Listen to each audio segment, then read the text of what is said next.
আসন্ন বিধানসভা নির্বাচনের প্রেক্ষিতে দক্ষিণ কলকাতার বালিগঞ্জ কেন্দ্রে নির্বাচনী প্রচারে গতি আনতে মাঠে নেমেছে ভারতীয় কমিউনিস্ট পার্টি। দলের নবাগত প্রার্থী আফরিন বেগমের সমর্থনে ডোর টু ডোর প্রচারে অংশ নিলেন বামফ্রন্ট চেয়ারম্যান বিমান বসু। এদিন সকাল থেকেই এলাকায় শুরু হয় প্রচার কর্মসূচি। স্থানীয় বাসিন্দাদের সঙ্গে সরাসরি কথা বলে তাদের কাছে ভোটের আবেদন জানান বিমান বসু ও আফরিন বেগম। বাড়ি বাড়ি গিয়ে সাধারণ মানুষের সঙ্গে মত বিনিময় করেন তারা এবং এলাকার বিভিন্ন সমস্যা নিয়েও আলোচনা করেন।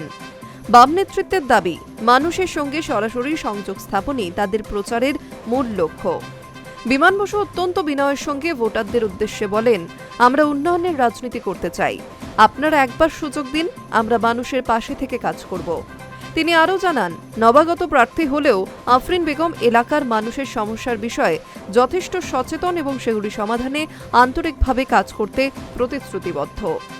অন্যদিকে আফরিন বেগমও তার বক্তব্যে বলেন, এই কেন্দ্রের মানুষ দীর্ঘদিন ধরে নানা সমস্যার সম্মুখীন হচ্ছেন। পানীয় জল, রাস্তা, স্বাস্থ্য পরিষেবা সহ একাধিক ইস্যু তুলে ধরেন তিনি। পাশাপাশি তিনি জানান, নির্বাচিত হলে এই সমস্যাগুলির সমাধানে অগ্রাধিকার দেওয়া হবে। পাশাপাশি তিনি যুব সমাজ ও মহিলাদের উন্নয়নের দিকেও বিশেষ গুরুত্ব দেওয়ার আশ্বাস দেন। প্রচারের সময় বহু স্থানীয় বাসিন্দা তাদের সঙ্গে কথা বলেন এবং বিভিন্ন দাবি দাওয়া তুলে ধরেন। বাম নেতৃত্ব সেগুলি মনোযোগ দিয়ে শোনেন এবং ভবিষ্যতে সমাধানের আশ্বাসও দেন। এই ধরনের সরাসরি যোগাযোগ প্রচারে ইতিবাচক প্রভাব ফেলবে বলেই মনে করছেন দলের কর্মী সমর্থকরা। রাজনৈতিক পর্যবেক্ষকদের মতে বালিগঞ্জের মতো গুরুত্বপূর্ণ কেন্দ্রে বামফ্রন্টের এই সক্রিয় প্রচার আগামী নির্বাচনে সমীকরণে প্রভাব ফেলতে পারে। বিশেষ করে নতুন মুখকে সামনে এনে মানুষের কাছে পৌঁছানোর এই কৌশল কতটা সফল হয়, এখন সেটাই দেখার। High news network.